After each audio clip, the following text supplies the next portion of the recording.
Venier. Debbie graduated from the UC Davis with a bachelor in animal science and a master in reproductive physiology. She taught applied embryology for over 10 years and placed more than 37 clinical embryologists in the field.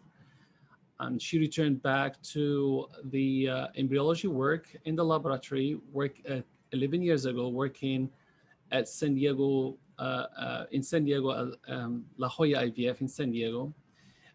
She is currently working as a consultant embryologist and has been training in embryology, training other embryologists in biopsy and ICSI technique. Debbie has currently starting a new venture called WEST, which stands for World Embryology Skills and Training Center, with her husband, Bill Venier. Debbie, thank you so much for coming, and I apologize for this scruffy presentation. Thank you so much. Oh, no worries. Thank you, Nabil. I appreciate you doing this workshop. I think it's great, and I love having all the different lab directors and embryologists coming in and kind of showing all these different techniques. And it is kind of cool that there is more than one way to do something. So my goal here is to kind of show you a couple of alternative techniques. I'm going to show you my technique and then a few alternative techniques, and then also discuss a few ideas about which embryos to biopsy, when to biopsy, and some discussion there hopefully can come at the end. All right, I think this is working. Yeah. All right, so the first thing I want to go over is what stages should be biopsied. I know it's always a big discussion, as you know, how early should you be biopsying? And I think it very much depends on how many embryos does the patient have. If the patient has, 10 good quality embryos, I think sometimes if they limit it to only biopsying 8, which is common, then there's not a factor there. But I think sometimes people really have a struggle with, how early should we go on a biopsy? So Riley, can they see my mouse on here, like as a pointer, if I'm circling this embryo? I hope so.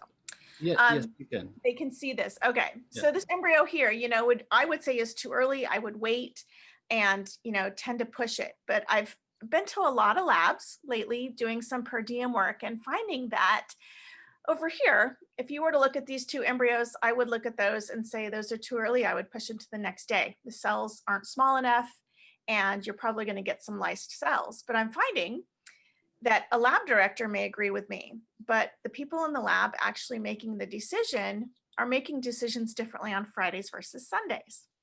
So I'm finding that some people are looking at this on a Friday and they're like, well, I don't want to biopsy those on Saturday, so I'm just going to biopsy them today.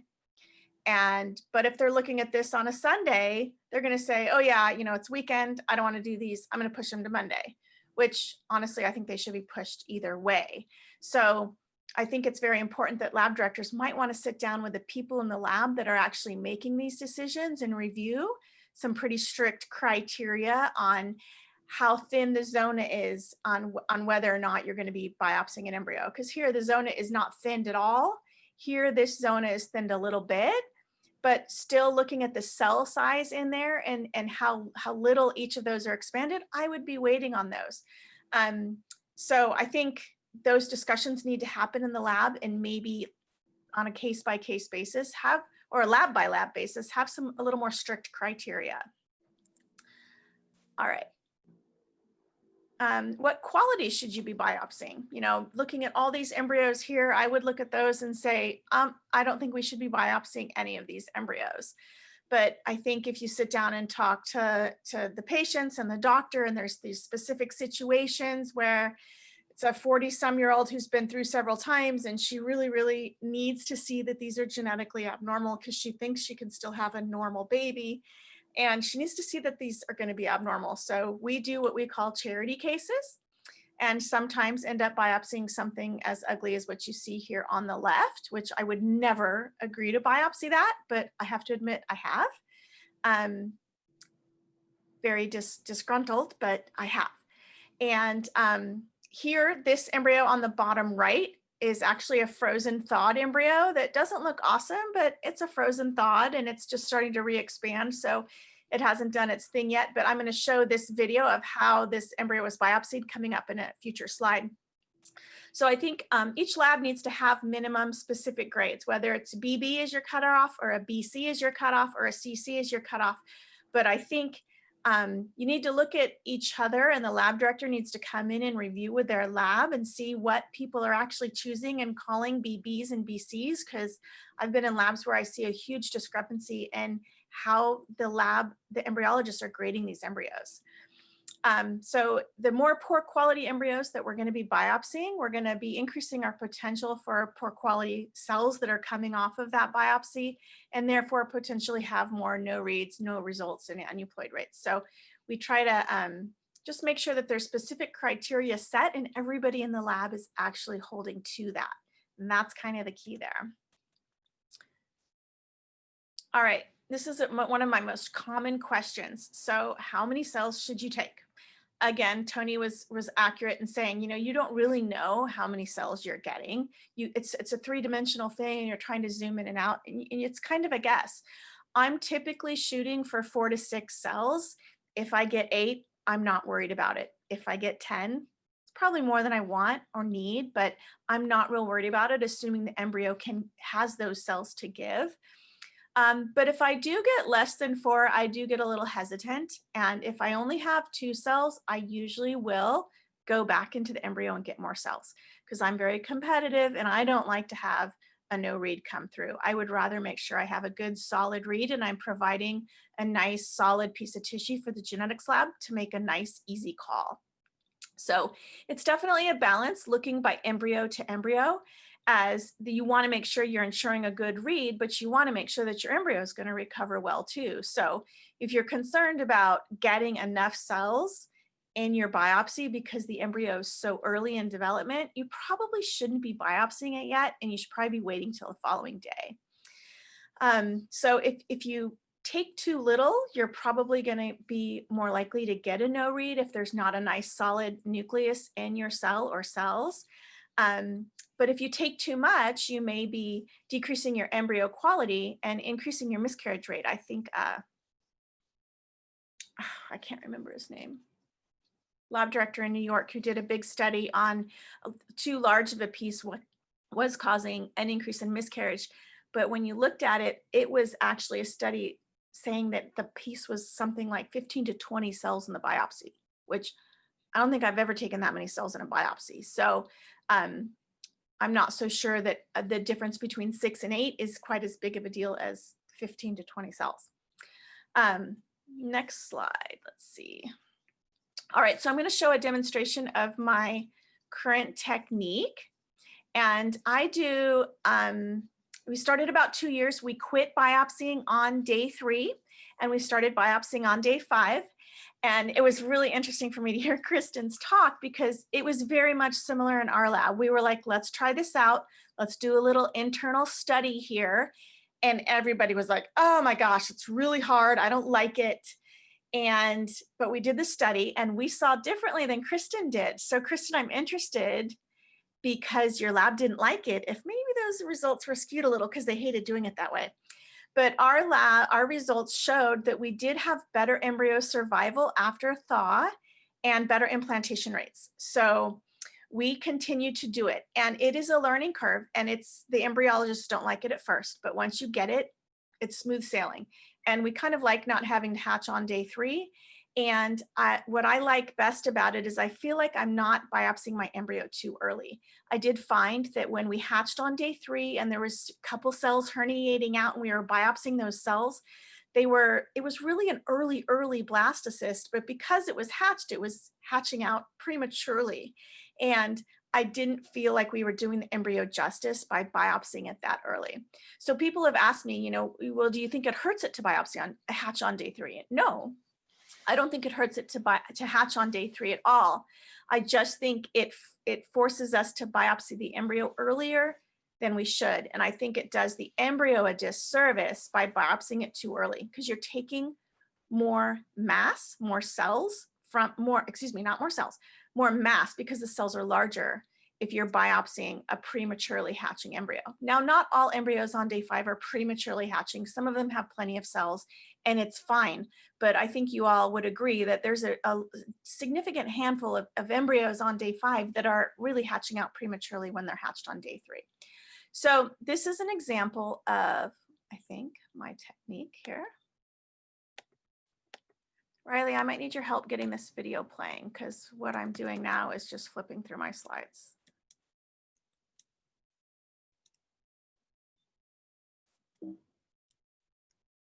Riley, I've lost all control.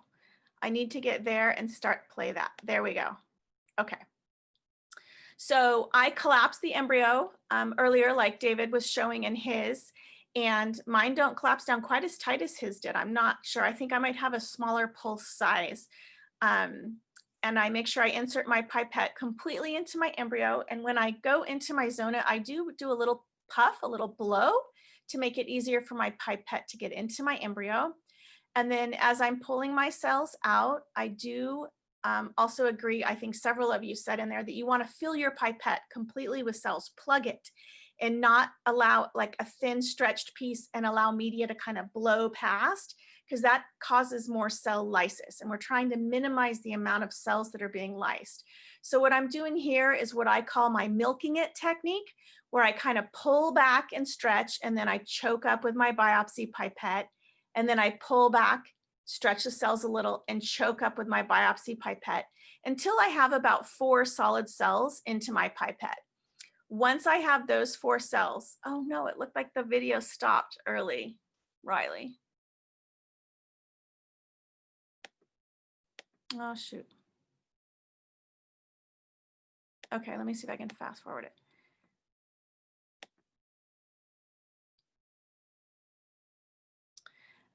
And then I don't know if it's all, the whole video is in here.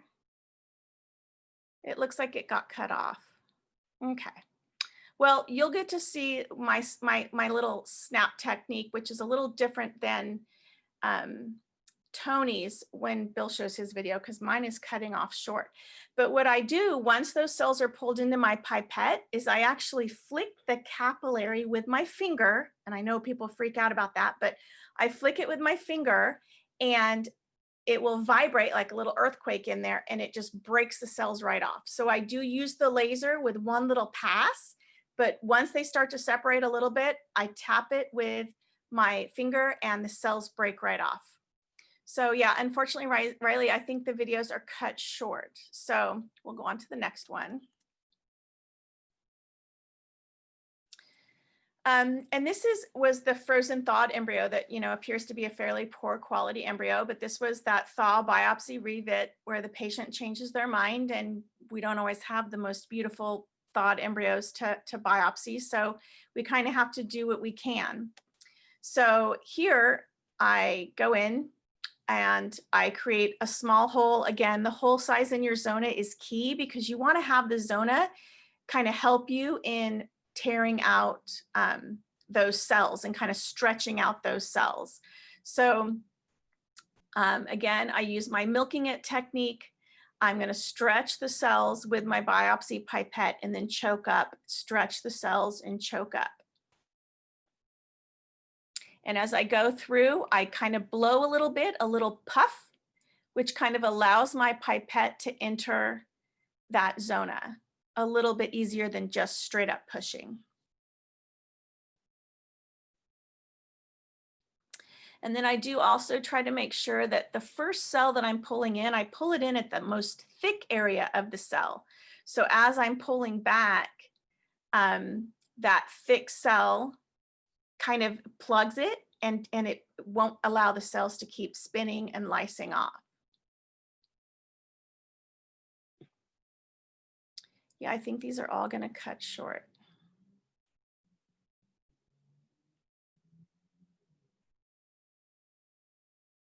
Yep, these are cutting off. Okay, so again, I would fire at the top and the bottom, and then again, flick the capillary, and it pops right off. So you'll get to see this in Bill's videos because apparently these aren't working.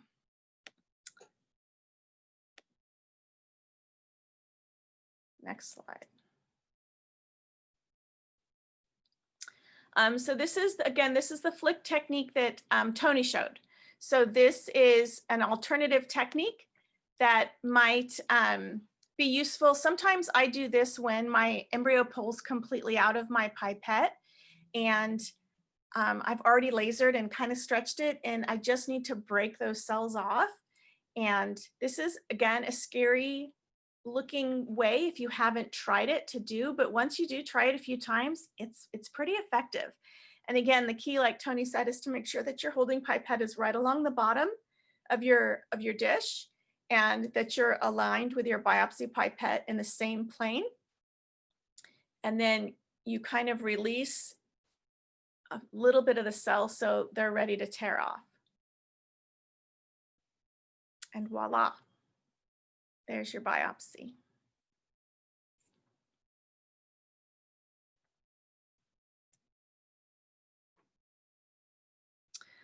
Okay, so this next technique is, I think, a little more common in like the Chicago area. There's a few labs that I've been to and heard about there that use this technique where they actually pull into the oil, which most of us kind of fear the oil, and you don't ever want your biopsy or your cells or anything near the oil. And like one of the panelists was saying earlier is, you know, don't leave your cells along the meniscus of the oil because sometimes they'll stick. Well, watch this.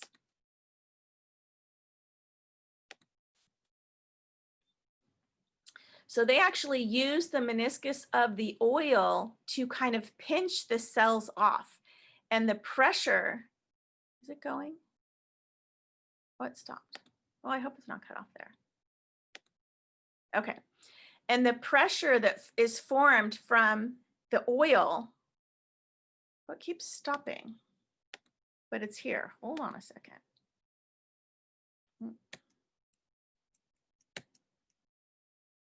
Riley, I don't know what's going on.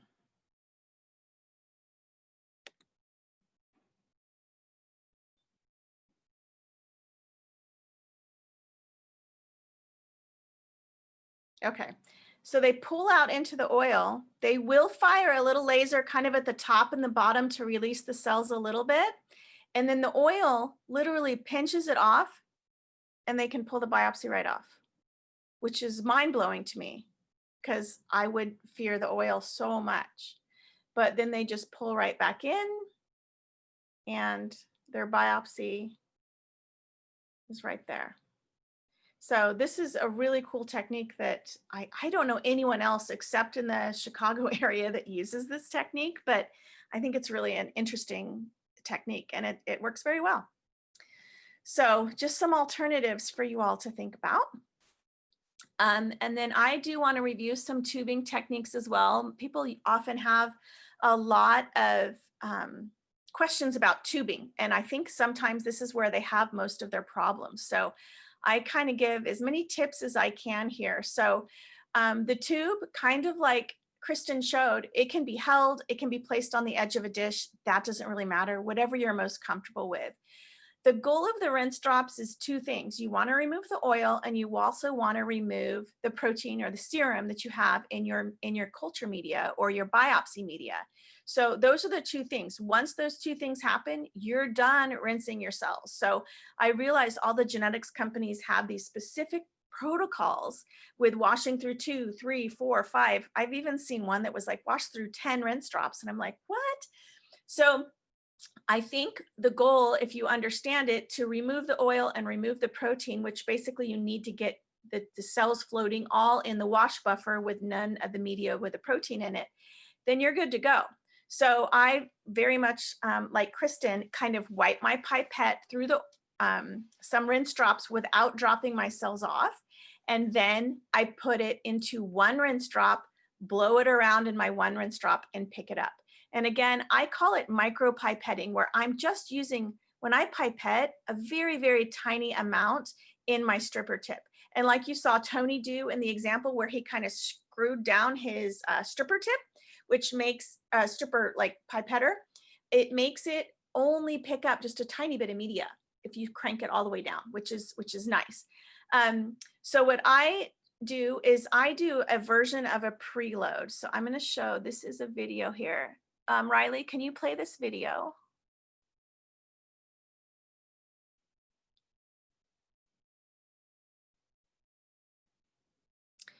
So this is my preload, and it's just a tiny drop, which is less than 1 microliter. I flatten it out, and I flatten it out to get rid of the shadows.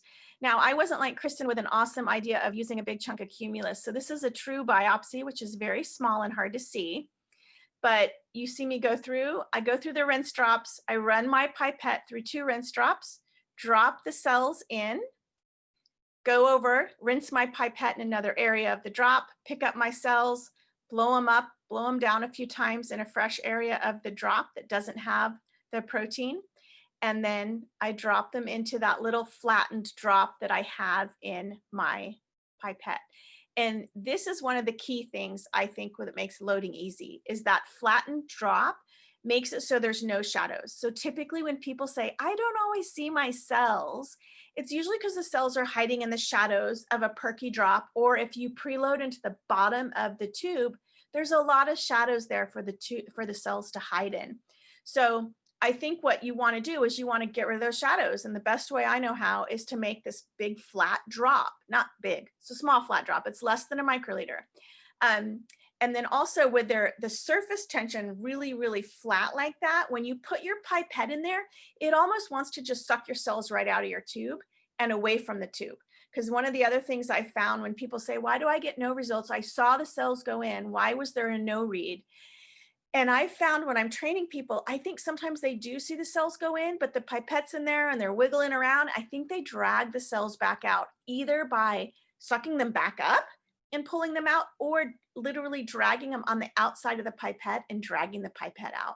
So when you have that little flat drop and you drop your cells in there and pull out, it's so flat, the cells don't really want to move or float around. They're just kind of pancaked on the side of the tube. So I love that method. I teach that to all of my trainees, and they are really able to see the cells 100% of the time. Oh, I do tube with a 125 microliter pipette that I do backfill with wash buffer. And then when I do pick up my cells, I kind of dump the wash buffer over my cells before I pick it up. So I'm picking up as minimal amount of the media with the protein in it. Next slide.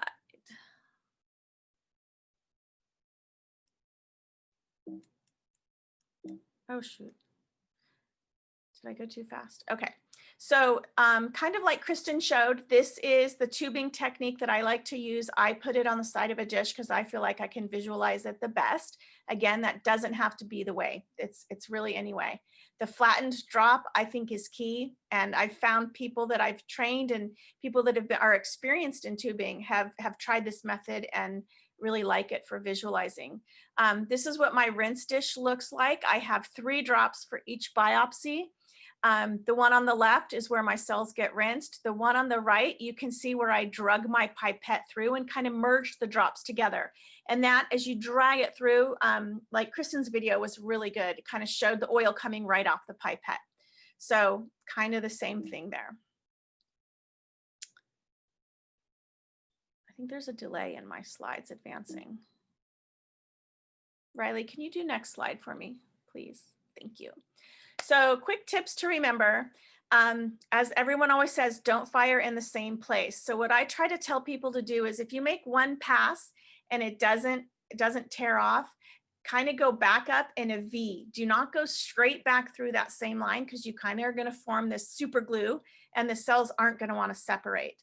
But if you do a V or a W or just keep going sideways, like Tony was saying, go to fresh tissue. Do not keep going back and forth to the same spot. Stretch the cells before firing. That's key. A lot of people are like, I don't see the junctions. Well, if you don't see the junctions, you're not stretching the cells. Because if the cells are stretched, you're going to see the little skinny spots where they connect, and those are your junctions that you're looking for.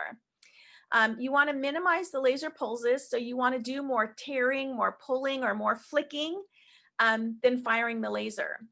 you do want to use the zona or the oil to your benefit in creating tension. So again, creating a small hole to put your pipette in to perform that biopsy.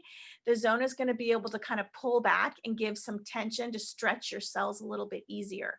Again, if you hatch on day 3, then there's a big hatching hole. The embryo is much more likely to pull out. Milk it. Use the I call it milk it. Pull the cells through the zona and then choke up with your biopsy pipette and stretch them and choke up with your biopsy pipette. Don't fire the laser on the pipette. That will kind of heat your cells up and maybe giving kind of a difficult read for your genetics company. Make sure you backload enough media in your biopsy pipette. I've had a lot of people say, you know, I get my biopsy and it's all great, and then I can't find it. It goes up into my pipette, it never comes back out. So the key there is making sure that you backload your pipette properly, and everyone has different backloading techniques. But what I've found where you have the best control is if you backload with a little bit of oil first and then a little bit of PVP. You don't have to use PVP. Some people just use media, and that's fine. But I think for someone that's just learning or just training, that PVP kind of slows things down and gives you a little better control. But definitely backfilling with a little splash of oil will give you very good control. And then you get that biopsy and it stays right there, and then it spits right out of your tube. Again, grab the first cell in the middle of the cell to avoid lysing and spinning off. If you grab in the junctions, the cell is a little bit weaker there and is going to lyse really easy. But if you grab in that little fat spot of the cell, it's going to fill your pipette and plug it, and less likely to spin off in that fat part of the cell. Let the cells separate before deciding where to fire next. So sometimes my plan when I biopsy, I'm like, I'm going to pull this and this is where I'm going to fire. But as I start stretching and they start coming apart, it's not a straight line and it's not really where I thought I was going to go. So it doesn't have to be a straight line or a straight V. You can kind of tick-tock like a Z formation going up to stay between the cells. And as they start to separate, that's where you have to go to get your biopsy off. Your pipette size is key too. And I think Sheila kind of touched on this. You want to make sure that your pipette's not too big or not too small, because if it's too big, you're going to be taking this massive amount of tissue into your pipette, and there's a lot of room for the cells to kind of lyse off and media to be blowing by, and you kind of lose control. Whereas if your pipette is too small, the cells get squished in there and lyse really easily. So you kind of need a middle of the road sized pipette. And I was talking to someone earlier this week who said they actually prefer the small pipette and just grab 1 or 2 cells. And then they like that big fat chunk on the end of the biopsy pipette to kind of is where they kind of tear on the other side of that chunk. And they preferred that. So I was like, all right. So go figure. It's to each his own. And there's more than one way to biopsy an embryo. You just kind of have to find the technique that works best for you. And if you're getting a good read and your embryos are surviving well and you're getting a good implantation rate, then you're doing a good job. So if you have other techniques that work even better than that, I hope you'll jump on and share. You can ask questions or even type into the questions here, like other techniques that you guys might do, because we're definitely open to everyone else's ideas. But I'm done.